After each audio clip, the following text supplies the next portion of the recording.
जय हिंद. मी brigadier Hemant Mahajan आपलं Facebook लाईव्हमध्ये स्वागत करतो. आणि आज आपण ज्या विषयावरती बोलणार आहे, अतिशय 2-3 महत्त्वाचे विषय आपल्यासमोर जे आहेत त्याच्यामध्ये एक आहे की आत्ताच आपले जे संरक्षण मंत्री आहे श्री राजनाथ सिंग यांनी बोलणी केली.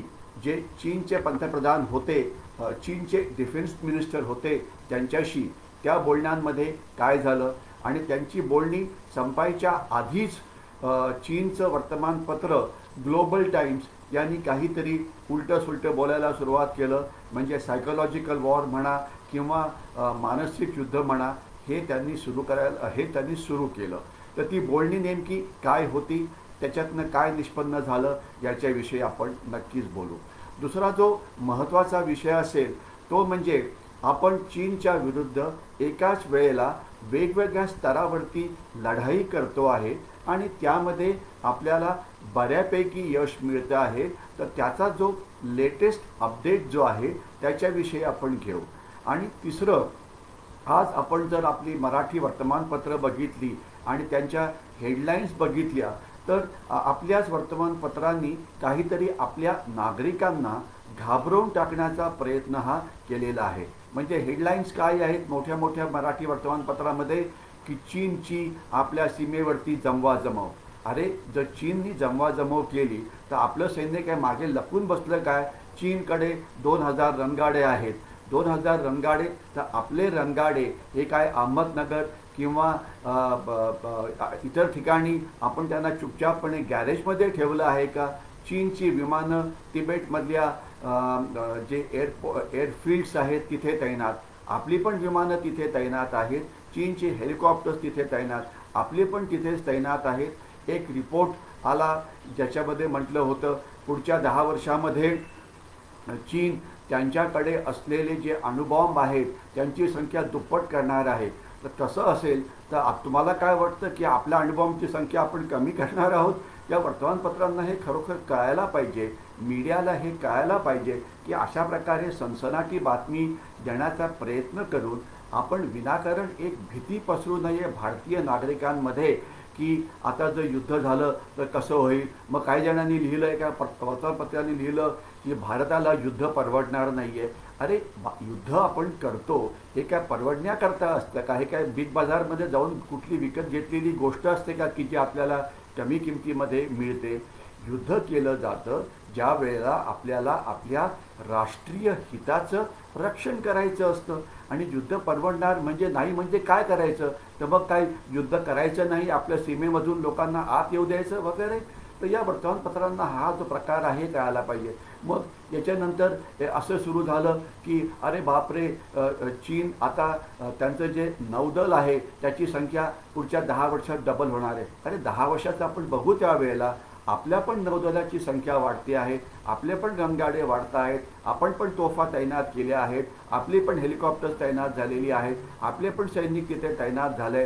तर म्हणजे अशा प्रकारचं एक निराशेचं वातावरण निर्माण करायचा का प्रयत्न करतायत तुम्ही? आणि मग काही तथाकथित तज्ज्ञ ज्यांना चीनविषयी फार प्रेम आहे अशा 2-3 तज्ज्ञांची त्याला काय म्हणायचं की त्यांच्या मुलाखती वेगवेगळ्या TV चॅनल्सवरती प्रसिद्ध झाल्या. त्याच्यामध्ये एकाने म्हटलं की 29 आणि 30 ऑगस्टला जे चीननी आपण जी चीन विरुद्ध आक्रमक कारवाई केली आपण ती तशी करायला नको होती. अरे, चीन विरुद्ध आक्रमक कारवाईची करायची नाही तर मग तिथे जाऊन काय अहिंसात्मक बोर्ड लावायचे का की तुम्ही आक्रमण करा, आम्ही अहिंसेचा तिथे पालन करू? चीनला फक्त शक्तीची ताकद कळते. मग एकाने सांगायचा प्रयत्न केला की आपलं जे कमांडो फोर्स वापरला गेला SFF किंवा स्पेशल फ्रंटियर फोर्स त्याच्याविषयी आपण काय बोललो? अरे, आमच्याकडे जर काही शस्त्र आहेत तर त्याचा वापर आम्ही करणारच. आमची शस्त्र ही काही फक्त 26 जानेवारीला दाखवण्याकरता आहेत का? आमची शस्त्र, आमची सशस्त्र सेना बल जी असतात त्यांचा आम्ही योग्य वापर हा करूच देशाचं राष्ट्रीय हिताचं रक्षण करण्याकरता. तर याच्यामध्ये कोणाला कसला पण डाऊट का असावा? मग एकाने सांगितलं की चीनचा आपण आर्थिक अनेक ठिकाणी त्यांच्या आर्थिक गोष्टींवरती बहिष्कार घालतो आहे, परंतु त्याच्यामुळे आपलं नुकसान व्हायला नको. अरे, एखादं कुठलं पाऊल उचललं तर त्याचे काही ना काहीतरी परिणाम असतातच. की एकाचं म्हणणं पडलं की आपण चीनचे जे ॲप्स बॅन केले त्यामध्ये पबजी नावाचा एक गेमिंग ॲप आहे, ते करायला नको होतं. भारतीयांना खेळ खेळायला आवडतं आणि या चीनी व्हायरसच्या काळामध्ये आपल्याला दुसरं काहीच करायला नव्हतं म्हणून ते खेळ खेळायला लागले होते. म्हणजे अतिशय हास्यास्पद. पण हे हे हे काही चुकून होतं आहे असं नाही, कारण चीनचं सायकोलॉजिकल वॉरवरती जे बजेट आहे ते प्रचंड आहे आणि अनेकांना भारतामध्ये काम दिलेलं आहे की अशा प्रकारचे निराशाजनक इंटरव्ह्यू द्यायचे, अशा प्रकारची निराशाजनक आर्टिकल्स द्यायची, अशा प्रकारचं भीतीदायक वातावरण निर्माण करायचं की आपण चीनशी लढण्याकरता समर्थ नाही. तसं काही नाही. आपण चीनशी लढण्याकरता अगदी पूर्णपणे समर्थ आहोत. याविषयी मी बोलेन. तर आज मी 3 महत्त्वाच्या मुद्द्यांवरती बोलणार आहे जे आता लेटेस्ट घडलेलं आहे. एक अर्थातच आहे राजनाथ सिंग हे आपले डिफेन्स मिनिस्टर गेले होते रशियाला. तिथे शांघाई कोऑपरेशन ची मीटिंग होती आणि त्यामध्ये चीनचे पण डिफेन्स मिनिस्टर तिथे आलेले होते आणि त्यांना चीनच्या डिफेन्स मिनिस्टरने रिक्वेस्ट केली की आपण दोघांनी भेटावं आणि चर्चा करावी. आपण पहिले याला तयार नव्हतो, नंतर ती चर्चा झाली. तर या चर्चेमध्ये नेमकं काय झालं याच्याविषयी आपण बोलण्याचा नक्कीच प्रयत्न करू.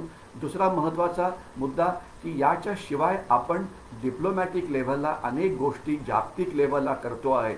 उदाहरणार्थ आपले पंतप्रधान श्री नरेंद्र मोदी यांनी एक अमेरिकेबरोबर एक शिखर वार्ता घेतली आणि त्याच्यामध्ये त्यांनी सांगितलं की आता जगाने एक जागतिक सप्लायची एक सप्लाय चेन तयार करायला पाहिजे, ज्यामध्ये चीनवरती आपलं असलेलं जे अवलंबित्व आहे ते कमी करायला पाहिजे. कारण लक्षात ठेवा, सगळं जग चीनच्या आर्थिक पाशामध्ये इतकं अडकलेलं आहे की त्याच्यातनं बाहेर पडणं हे गरजेचं आहे. नाही तर सामरिकदृष्ट्या संरक्षणदृष्ट्या हे अतिशय धोकेदायक आहे. आणि आता ऑस्ट्रेलिया, जपान आणि भारत एकत्रित येऊन असे अनेक प्रॉडक्ट्स तयार करणार आहे की जे चीन करता रिप्लेसमेंट असेल. तर आपण या डिप्लोमॅटिक लढाईविषयी सुद्धा बोलू. आपण सायकोलॉजिकल वॉर म्हणजे इन्फॉर्मेशन वॉर किंवा मानसिक युद्ध किंवा माहितीक युद्ध किंवा अपप्रचार युद्ध याच्यामध्ये जे लेटेस्ट चीन करत आहे त्याच्याविषयी बोलू. आणि शेवटी आपण आपल्याकडे असलेला एक अतिशय चांगला फोर्स, ज्याला स्पेशल फ्रंटियर फोर्स म्हटलं जातं किंवा ज्याला विकास बटालियन असं म्हटलं जातं किंवा त्याला एस्टॅब्लिशमेंट 22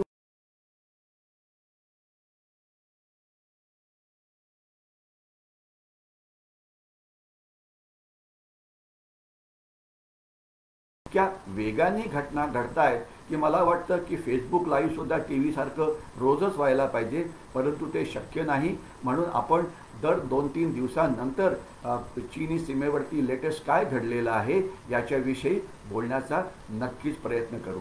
सर्वात पहिले आपण येऊ राजनाथ सिंग यांच्याकडे की राजनाथ सिंग भेटले, नेमकं काय झालं. शांघाय कोऑपरेशन जी संस्था आहे याच्यामध्ये भारत आहे, चीन आहे, रशिया आहे.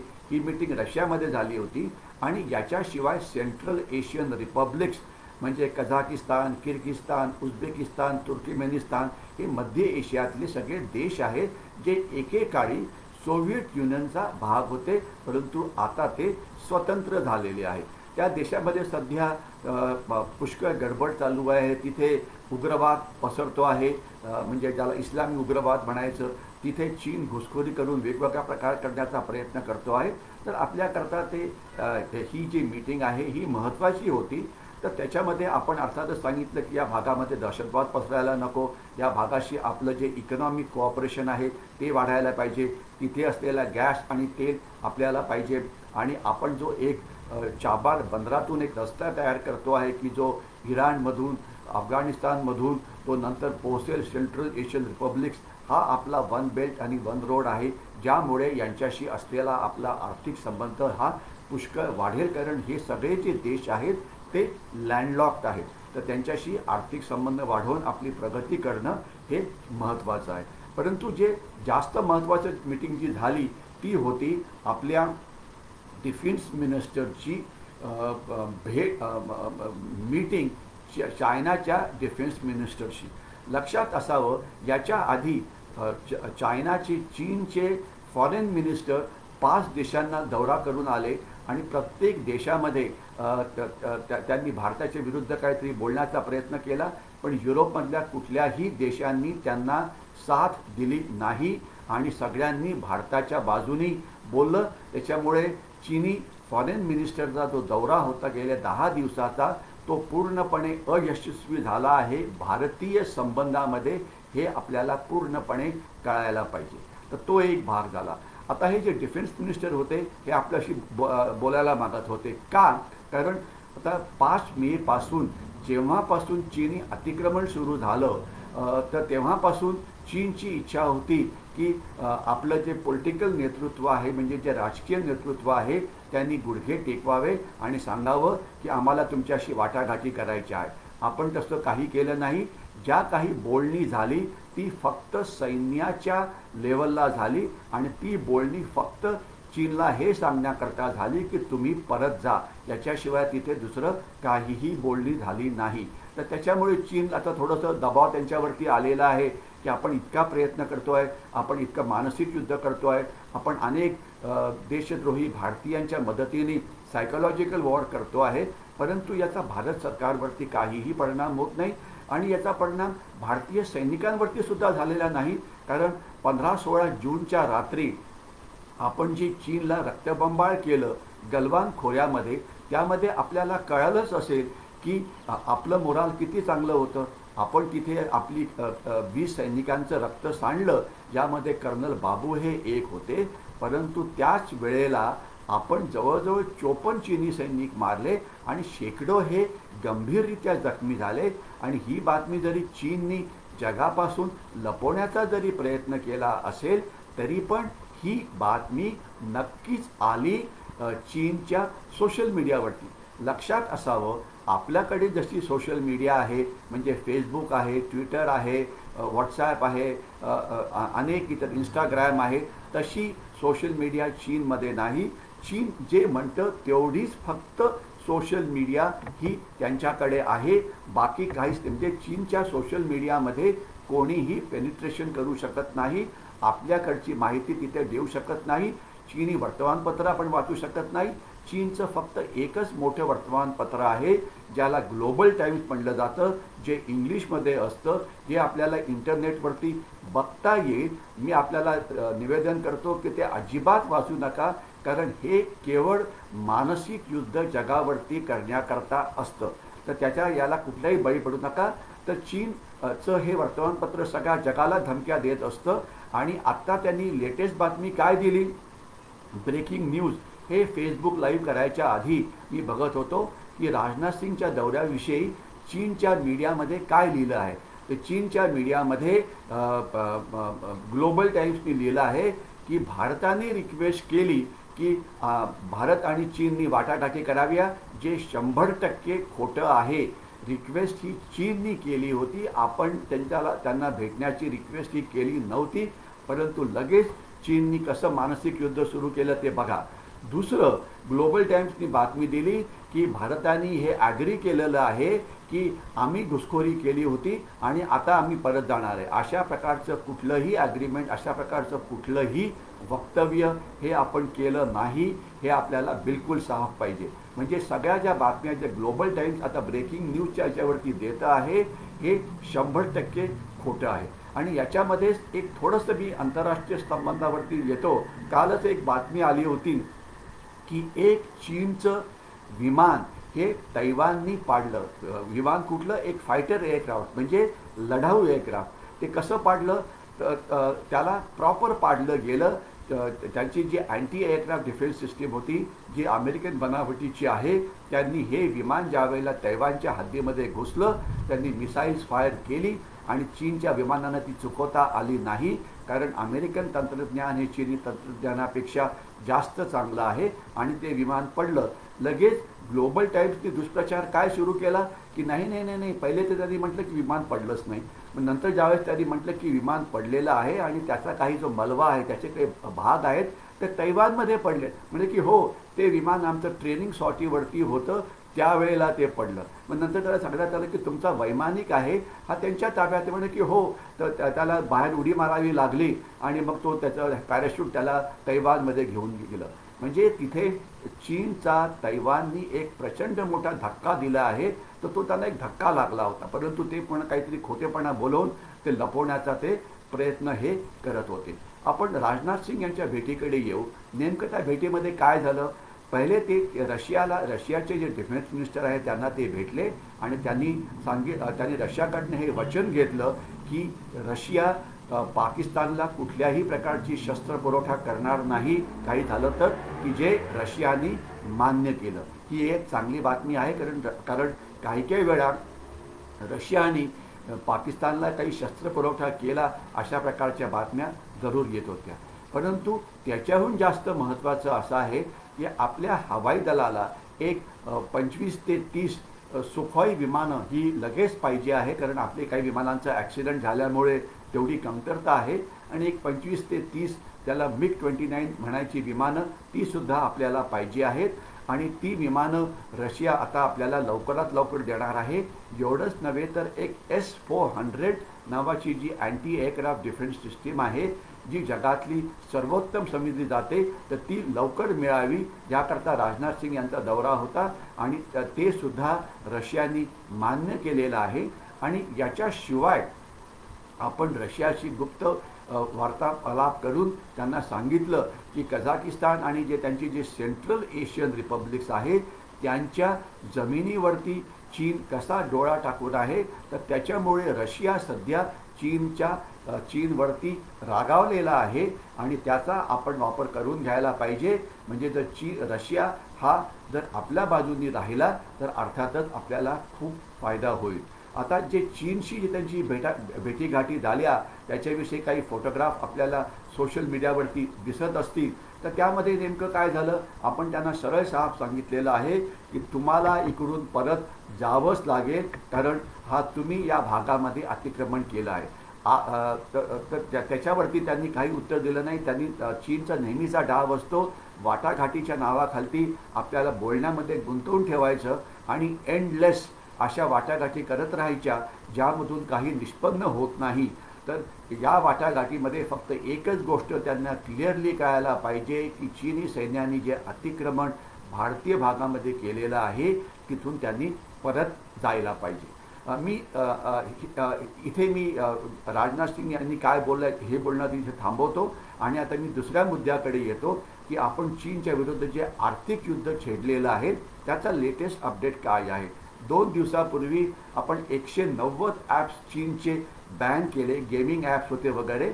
यामुळे चीनला पुन्हा एक धक्का बसलेला आहे आणि धक्का काही आर्थिक असतो काही मानसिक असतो.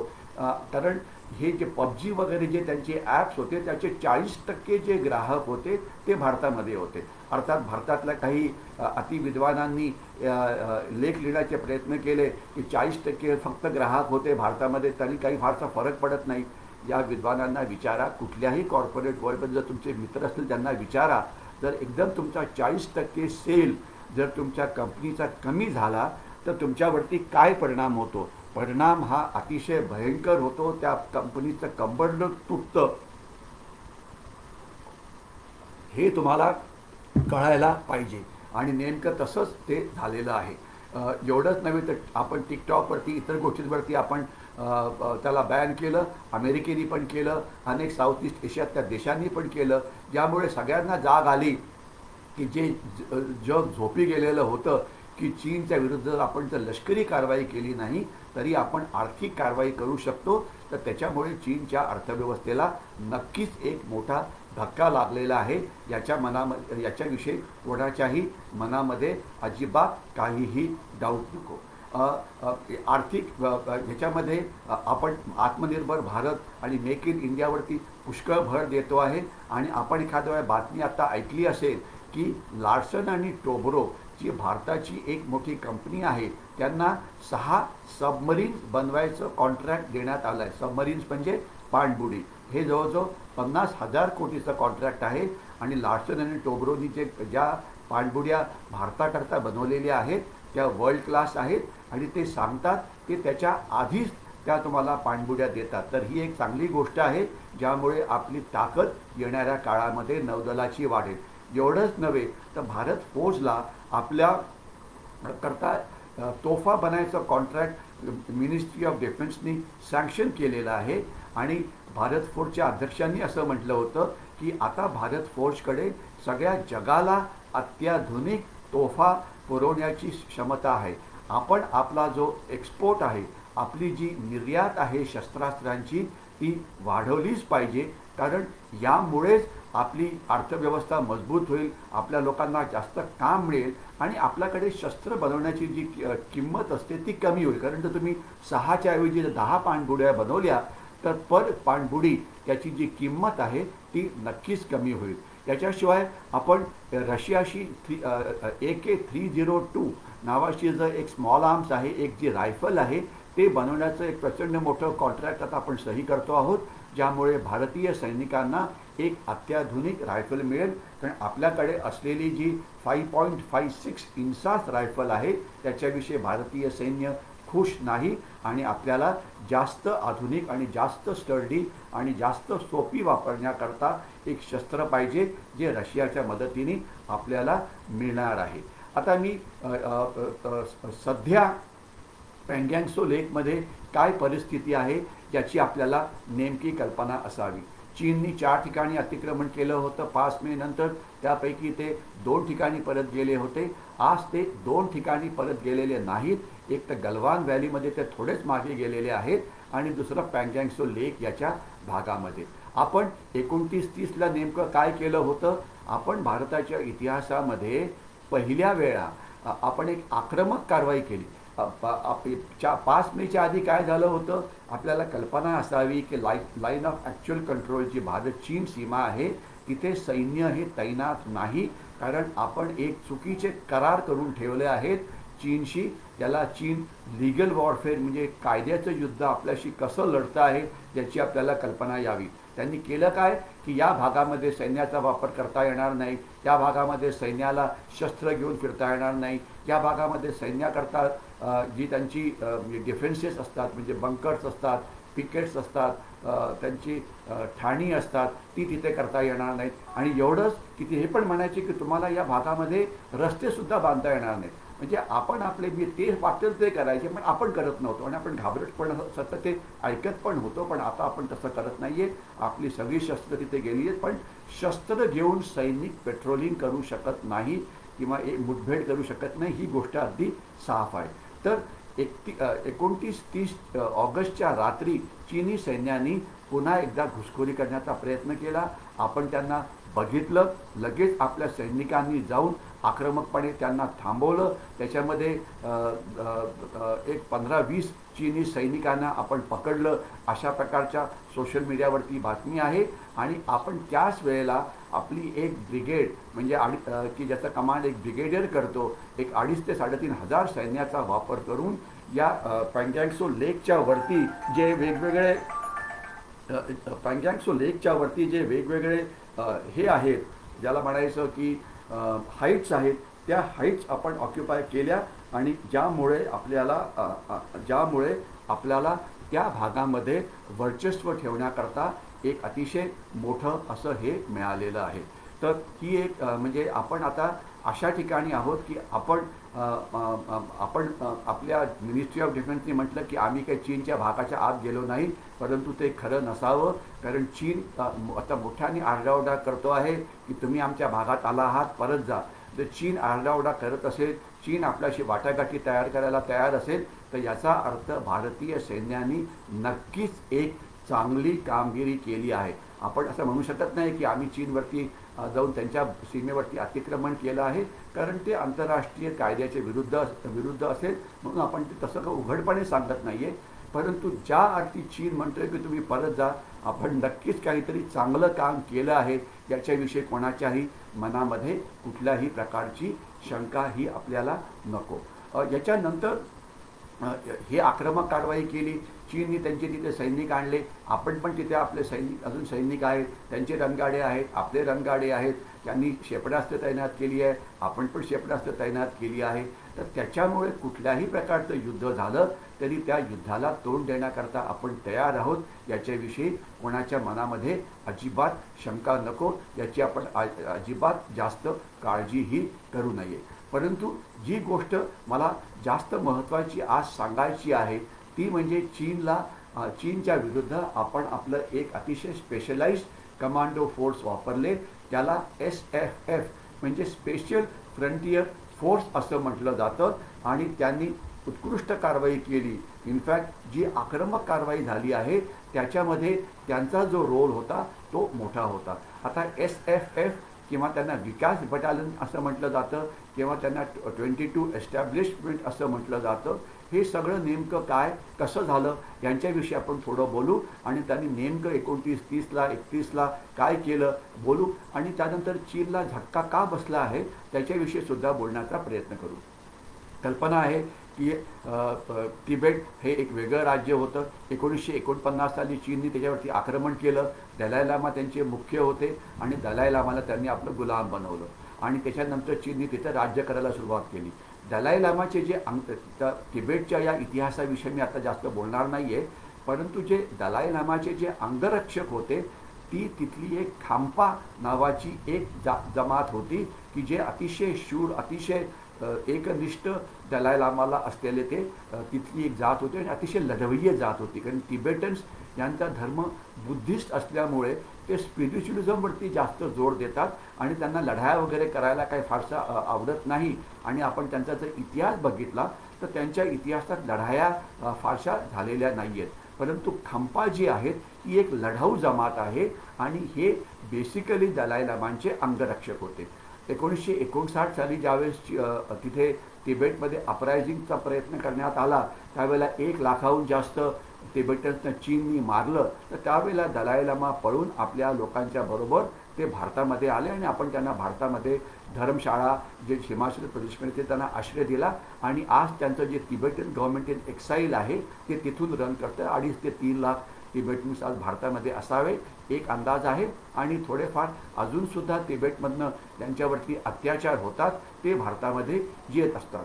तर 1959 साली आपलं त्यावेळचं सरकार चीनच्या विरुद्ध काही आक्रमक कारवाई करायला तयार नव्हतं, परंतु अमेरिकेला भीती वाटत होती की कम्युनिझमचा जो स्प्रेड आहे तो तिबेटमधून नेपाळमध्ये होईल की जो झालाच म्हणजे मग भूतानमध्ये होईल, मग भारतामध्ये होईल. तर म्हणून त्यांनी तिथे ठरवलं की तिथे चीनच्या विरुद्ध एक ऑपरेशन सुरू करायचं आणि ज्यामध्ये त्यांना लक्षात आलं की खंपांना जर आपण वापरलं तर खंपा हे चीनच्या विरुद्ध चांगले लढू शकतील. तर त्यांनी भारताला रिक्वेस्ट केली की तुम्ही त्यांचे ट्रेनिंग कॅम्प भारतामध्ये आम्ही एस्टॅब्लिश करतो आणि अमेरिकेची गुप्तहेर संस्था CIA त्यांना ट्रेन करेल आणि मग ते जाऊन चीनमध्ये वेगवेगळ्या कारवाया करतील. परंतु भारत अहिंसेवरती आपला एवढा विश्वास होता की आपण त्याच्यामध्ये जायला तयार नव्हतो. तर शेवटी त्यांनी ट्रेनिंग कॅम्प हे नेपाळमध्ये केले. याविषयी कधी जास्त बोललं जायचं नव्हतं, परंतु आता हे सगळं उघड झालेलं आहे तर म्हणून मी आपल्याला हे उघडपणे सांगत आहे. परंतु नेपाळमध्ये ज्यावेळेस ते कॅम्प झाले चीनला अर्थातच ते कळणारच. मग त्यांनी नेपाळवरती दबाव टाकायला सुरुवात केली आणि दलाई लामावरती दबाव टाकायला सुरुवात केली की तुम्ही ते ट्रेनिंग कॅम्प तिथले थांबवा. आता दलाई लामा आता आज 50 लाख तिबेटन्स तिथे आहेत. तर दलाई लामांना सांगण्यात आलं की त्यांना सरेंडर करायला सांगा आम्हाला, आम्ही त्यांना मारणार नाही, परंतु त्यांनी जी हिंसक कारवाई जे ते आमच्या विरुद्ध करतायत ती थांबायला पाहिजे. दलाई लामांनी एक पत्र पाठवलं आणि यांना सांगितलं की तुम्ही नेपाळला सरेंडर करा, ट्रेनिंग हे पूर्णपणे थांबवा आणि हा लढा आपण थांबवायचा. काही जणांनी सरेंडर केलं आणि त्यांना नेपाळनी सरळ पकडून चीनच्या ताब्यात देऊन टाकलं. म्हणजे आपण त्यांचा नेपाळने त्यांचा अगदी विश्वासघात हा केला, त्यांना मारून टाकलं. काही जणांनी त्यापेक्षा स्वतःला मरण पत्करलं आणि त्यांनी स्वतःला मारून घेतलं, म्हणजे सेल्फ इमोलेशन हे असं केलं. आणि मग खांपाची जी लढाई होती नेपाळ आपल्या चीनच्या विरुद्ध ती त्यावेळेला संपली. 1962 साली ज्यावेळेस आपलं राजकीय नेतृत्व 1962 युद्ध चीनशी हरलं तर त्यावेळेला एक संकल्पना पुढे आली की आपण जे तिबेटमध्ये असतात त्यांच्या मदतीने तिथे एक स्पेशल कमांडो फोर्स तयार करावा आणि त्यांचा वापर जर चीनने भारताशी युद्ध केलं तर त्याकरता तो केला जावा. तर त्याकरता जे तिबेटमधून भारतामध्ये आले होते त्यांना आपण ट्रेन करायला सुरुवात केली आणि आज हे सगळे बातमी पेपरमध्ये आहे, हे सगळ्या वेगवेगळ्या वर्तमानपत्रामध्ये सुद्धा आलेली. त्याच्यामुळे मी काही तुम्हाला काही फार काही लपवत म्हणजे काही असं सांगत नाही की जी गुप्त माहिती आहे. चक्राता जे डेहराडूनला आहे तिथे त्यांचं ट्रेनिंग सेंटर आहे. हे सगळं भारतीय सैन्याच्या ऑपरेशन कंट्रोलच्या खालती काम करतात. यांचे जे अधिकारी असतात हे भारतीय सैन्याचे पॅरा कमांडोज किंवा पॅरा स्पेशलाइज फोर्सेस किंवा भारतीय सैन्याच्या पायदळाशी असतात. परंतु जे सैनिक असतात ते अर्थातच तिबेटन असतात. आणि तिबेटनचा मुख्य फायदा काय, हे त्या भागातले राहिले असल्यामुळे त्यांना तो भाग खूप चांगला माहिती आहे. जिथे कमी हवा कमी ऑक्सिजन असतो तिथे ते जिवंत चांगल्या पद्धतीने जाऊ शकतात. अतिथंड हवामानामध्ये ते लढाईचं काम ते खूप करू शकतात आणि ते अतिशय टफ आहेत. म्हणजे आज जर समजा महाराष्ट्रातला जर सैनिक तिकडे गेला तर त्याची जी फिजिकल क्षमता आहे त्या भागामध्ये खूपच कमी होते. म्हणजे ते 30 किलो सामान कॅरी करायच्याऐवजी 20 किलो काम करतात. कारण आपल्याला त्या या रेअर हवामानाची सवय नसते. तिथे तो प्राणवायू खूप कमी असतो. परंतु हे जे आहेत त्यांना त्याची सवय आहे आणि त्यांची क्षमता ही प्रचंड आहे. तर हे सगळं त्यांना सुरू केलं. त्यांना ट्रेनिंग त्यांचं सरसावाला झालं. त्यांचं ट्रेनिंग अनेक ठिकाणी झालं आणि ते खूप तयार झाले. परंतु नंतर जी भारत चीन सीमा आहे ती शांत राहील. आणि त्यांना काम का दिलं होतं की चीनची गुप्तहेर माहिती काढायची. जर चीननी पुन्हा हल्ला केला तर त्यांच्यावरती त्यांच्या ॲम्युनिशन ट्रेनवरती हल्ला करायचा, त्यांच्या पायदळाच्या तुकड्यांवरती हल्ला करायचा. म्हणजे जे कमांडो प्रकारचे जे काम असतात, कमांडो जे टास्क असतात, घातक प्लॅटूनचे जे टास्क असतात ते त्यांना देण्यात येतील. अशा प्रकारची कारवाई त्यांना देण्यात आली आणि ते खूपच चांगले होते. परंतु दुर्दैवाने ही सीमा वरती त्यांचा वापर फिजिकली कधीच फारसा करता आला नाही. कारण ही सीमा नंतर शांत होती. तर मग यांचा वापर कसा करायचा, तर म्हणून मग नंतर असं ठरलं की ज्या वेळेला 1971च्या युद्धामध्ये त्यांचा वापर करण्यात आला, ज्यामध्ये त्यांनी खूप चांगलं काम केलं. आपण बांगलादेशमध्ये लढाई केली होती. बांगलादेशमधून पाकिस्तानी सैन्य पळून जायचा प्रयत्न करेल असं आपल्याला वाटलं होतं म्यानमारमध्ये. तर ज्यांना या SSFच्या कमांडोजना चितगावमधले जे डोंगर आहेत तिथे त्यांना तैनात करण्यात आलं आणि त्यांनी मुक्ती बाहिनीच्या मदतीने पुष्कळ हल्ले केले चितगावच्या भागामध्ये. ज्यामुळे पाकिस्तानी सैन्याला वाटलं की त्यांना अनेक बाजूनी वेढलेलं आहे आणि पाकिस्तानी सैन्याला म्यानमारमध्ये पळून जायचा रस्ता यांनी थांबवला होता. त्याकरता SSFच्या कमांडोचं काम हे खूप चांगलं होतं. अर्थात त्यांनी तिथे काही रक्त पण सांडलं. त्यांना शौर्य पुरस्कार वगैरे मिळाली जी ओपनली कधी सांगण्यात आलेली नव्हती. परंतु त्यांचं काम जे 71च्या लढाईमध्ये होतं नक्कीच प्रशंसनीय होतं. 71ची लढाई हा एक वेगळाच विषय आहे. ते भारताच्या इतिहासामधला एक अतिशय सर्वात सोनेरी असं ते पान आहे. 71च्या लढाईनंतर यांचा वापर दुसरा वेळा पुन्हा मोठा करण्यात आला. तो म्हणजे ऑपरेशन ब्लू स्टारमध्ये. ऑपरेशन ब्लू स्टारमध्ये काय झालं तर भारतीय सैन्याने गोल्डन टेम्पल जे शिखांचं जे अतिशय पवित्र धर्मस्थान होतं त्याच्यावरती तिथून दहशतवाद्यांना बाहेर काढण्याकरता ते ऑपरेशन केलं होतं. तिथे भारतीय सैन्याने खूपच चांगलं काम केलं. ऑपरेशन ब्लू स्टार काय झालं आपल्याला कल्पना आहे. भारतीय सैन्याने तिथे प्रचंड रक्त सांडलं.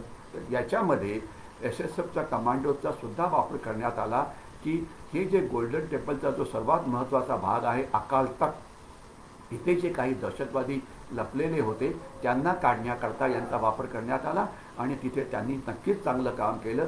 त्यांना तिथे पण काही म्हणजे शौर्य पदकंही देण्यात आलेली आहेत. याच्याशिवाय त्याच्यानंतर जिथे त्यांचा वापर पुन्हा करण्यात आला ते म्हणजे जम्मू आणि काश्मीरमध्ये काही वेळा दहशतवादी विरोधी अभियानामध्ये त्यांचा वापर करण्यात आला. तिथे पण त्यांनी काम चांगलं केलं. त्याकरता त्यांचं कौतुक करायला पाहिजे. 1999मध्ये ज्या वेळेला कारगिलचं युद्ध झालं तिथे सुद्धा त्यांचा वापर हा करण्यात आला. अर्थात त्यांनी जास्त ठिकाणी त्यांना वापरण्यात आलं नाही. परंतु जिथे जिथे क्लिफ असॉल्ट करायचा होता म्हणजे कड्याच्या बाजूनी वरती चढून हल्ला करायचा होता तिथे त्यांचा वापर करण्यात आला. कारण हे जे ट्रूप्स आहेत हे पॅराड्रॉपिक केले जाऊ शकतात. हेलिकॉप्टरमधनं ते खाली उडी मारू शकतात. ते कुठल्या कठीण भागातून डोंगरावरती चढून हल्ला करू शकतात. आईस क्राफ्ट म्हणजे जिथे प्रचंड बर्फ पडला आहे तिथे ते अतिशय चांगल्या पद्धतीने काम करू शकतात. म्हणजे हाय अल्टिट्यूड वॉरफेअरमध्ये किंवा डोंगराच्या लढाईमध्ये ते निपुण आहेत. तर त्यांची ताकद खूप चांगली आहे. त्यांची फ्लेक्सिबिलिटी खूप आहे. ते शौर्य त्यांचं खूप चांगलं आहे. ते भारताच्या अधिकाऱ्यांच्या खाती खूपच चांगलं काम करत आहेत. म्हणजे हे एक भारताकडे असलेला एक अतिशय उत्कृष्ट असा तो कमांडो फोर्स आहे. त्यांच्याविषयी बोलायचं तर आपल्याला वेळ पुरणार नाही. परंतु मी आता पुढच्या 2-3 मिनिटात थांबणार आहे आणि नंतर जर काही प्रश्न असतील तर ते प्रश्न मी घेण्याचा प्रयत्न करीन. तर याच्यामध्ये मी असं सांगेन की 29-30च्या रात्री यांनी चीनला एक मोठा धक्का दिला जनरली, आणि त्यांचे काही चीनी सैनिक पकडले, काहींना मारलं. परंतु ही बातमी याच्या आधी पहिले कधीही उघडपणे सांगितली जात नव्हती. परंतु आता ही बातमी PTI म्हणजे press trust of India, UNI ही सरकारी एजन्सीजनी अतिशय उघडपणे हे सांगितलं. याकरता हे सरकारने असं मुद्दाम का सांगितलं? नेहमी आपण कुठले पण अरे आपण असं म्हटलं तर चीनला राग येईल वगैरे आपण असं बोलायचं, परंतु यावेळेला उघडपणे सांगितलं. कारण चीनला हा निरोप होता की आता तिबेटन्सनी तुम्हाला हरवलेलं आहे आणि लक्षात ठेवा हे SFF हे खूप एक चांगलं आमच्याकडे असलेलं मोठं हत्यार आहे. आणि हे पण लक्षात ठेवा आज तुम्ही लडाखमध्ये अतिक्रमण करता आहात तर तुमचं जे लाईन ऑफ कम्युनिकेशन आहे, तुमचे जे रस्ते आहे हे सगळे तिबेटमधून येत आहेत आणि तुमच्या रस्त्यांवरती सुद्धा आम्ही कमांडो हल्ले हे करू शकतो जर अर्थात लढाई झाली तर. कारण आपण सीमा केव्हा क्रॉस करतो? लढाई, पारंपरिक लढाई झाली तर त्याच्यामुळे चीनला ही जी मिरची आहे ही अतिशय झोंबलेली आहे. परंतु याच्यामुळे आता येणाऱ्या दिवसामध्ये काय होईल? चीन घाबरून परत जाईल का? तर ही वाटाघाटी त्यांनी मागितलं हे म्हणजे त्यांना नक्कीच हा मेसेज अगदी कळालेला आहे की भारतीय सैन्य त्यांना जशास तसे उत्तर देणार आहे आणि आपण नुसतं बोलून काम करणार नाही. तर परंतु आता 2 महिने आहेत, सप्टेंबर आणि ऑक्टोबर, ज्या वेळेला काही व्हायचं असेल तर ते होऊ शकतं. मग ते युद्ध असो की छोटं युद्ध असो, काही लिमिटेड वॉर असो, फक्त लडाखमधलं युद्ध असो, पँगॉन्ग लेकमधलं युद्ध असो, हे सगळं या 2च महिन्यामध्ये होऊ शकतं. कारण नोव्हेंबरच्या दुसऱ्या आठवड्यानंतर तिथे प्रचंड बर्फ पडतो, ज्यामुळे तिथे युद्ध करणं हे अशक्य होतं. तर म्हणून येणाऱ्या 2 महिन्याकरता आपण अतिशय तयार राहायला पाहिजे युद्धाकरता. ज्याकरता भारतीय सैन्य युद्धाकरता तयार आहे त्याची काळजी नको. परंतु एवढं नक्की, जर बॉक्सिंगचा शब्द वापरला तर बॉक्सिंगच्या जे आपली बॉक्सिंग बाऊट चाललेली आहे चीनच्या विरुद्ध, त्याच्या विरुद्धचा आपण दुसरा राऊंड पण जिंकलेला आहे. पहिला राऊंड 14 आणि 15 जूनच्या रात्री गलवानमध्ये झाला होता, जिथे चीनी सैन्याला पहिल्या वेळ रक्त सांडावं लागलं. तो राऊंड आपण जिंकला, चीनला धक्का बसला. आणि आता आपण दुसरा राऊंड पँगॉन्ग लेकमध्ये जिंकला आहे 2 कारणामुळे. एक तर SFFचा वापर करून चीनला आपण एक मोठा मेसेज दिलेला आहे आणि दुसरं आपण आक्रमक कारवाई करून चीनी भागामध्ये आपण प्रवेश केला असावा, ज्यामुळे चीनी सैन्य आता बॅकफूटवरती गेलं आहे त्या भागामध्ये. तर त्याच्यामुळे हा दुसरा राऊंड जिंकलेला आहे. परंतु अजूनसुद्धा अनेक राऊंड आपल्याला जिंकावे लागतील. तर आता मी आपलं बोलणं पुढच्या 1 मिनिटात थांबवणार आहे. आपण भारतीय नागरिकांनी करायला काय पाहिजे? भारतीय सैन्याच्या मागे राहायला पाहिजे, त्यांना मानसिक सपोर्ट द्यायला पाहिजे. आपण आपले राजकीय पक्षांना सांगायला पाहिजे की चीनच्या विरुद्ध आक्रमक बोलणं सुरू करा. चीननी जे भारताचे जे अर्थव्यवस्थेचं कंबरडं मोडलं आहे करोनामुळे किंवा चीनी व्हायरसमुळे, सगळ्या पक्षांनी एक पार्लमेंटमध्ये, आता पार्लमेंटचं सेशन होणार आहे, त्यामध्ये सगळ्या पक्षांनी एक तिथे ठराव पास करायला पाहिजे की चीननी भारताच्या अर्थव्यवस्थेची झालेली जे नुकसान भरपाई करायला पाहिजे. जो आपला प्रचंड नुकसान झालेलं कसं झालं आहे आपण पेपरमध्ये वाचत असाल तर राजकीय पक्षांना सांगा की तुम्ही हा ठराव तिथे मंजूर करा आणि चीनवरती दबाव टाका. म्हणजे चीनला कळायला पाहिजे की भारताची पार्लमेंट जी आहे ती पूर्णपणे भारतीय सैन्याच्या मागे आहे आणि हा ठराव अगदी म्हणजे सगळ्यांनी पास करायला पाहिजे. तर आशा करूया की सगळे हे राजकीय पक्ष जे आहेत ते हा ठराव येणाऱ्या पार्लमेंट सेशनमध्ये पास करतील आणि एकमेकाशी जे भांडणं आहे ते कमी करतील. आणि दुसरं, नागरिकांच्या लेवलला चीनी गोष्टींवरती बहिष्कार घालूया. आता दिवाळी दसरा येणार आहे, चीनला अजून एक मोठा धक्का देऊया आणि त्यांच्या आर्थिक व्यवस्थेचं कंबरडं मोडण्याचा प्रयत्न करूया. मी इथेच थांबतो. जर मला काही प्रश्न असतील तर मला इथे काही प्रश्न फारसे दिसत नाही आहे. मी विचारतो, अरे रुक्मंगत काही प्रश्न असतील तर मला लॉकमध्ये टाकायचा प्रयत्न करा. जर नसतील तर मी थांबतो आणि आपण हे प्रश्न ईमेलनी किंवा त्यावरती टाकू शकता आणि आपण ज्यावेळेस पुन्हा पुढच्या वेळेला भेटू त्यावेळेला हे सगळे प्रश्न जे आहेत ते घेण्याचा प्रयत्न करू. कारण मी इथे बघतो आहे की प्रश्न इथे काही दिसत नाही आहे. हरकत नाही. आपल्याला जर हा व्हिडिओ आवडला असेल तर हा जास्तीत जास्त लोकांकडे पास करा, त्याला लाईक करा आणि नंतर हा यूट्यूबवरती सुद्धा अपलोड केला जाईल. तर यूट्यूबवरती सुद्धा लोकांशी शेअर करा. मला वाटतं मी इथेच थांबतो आणि पुन्हा एकदा आपण भेटू पुढच्या आठवड्यामध्ये. तोपर्यंत जय हिंद.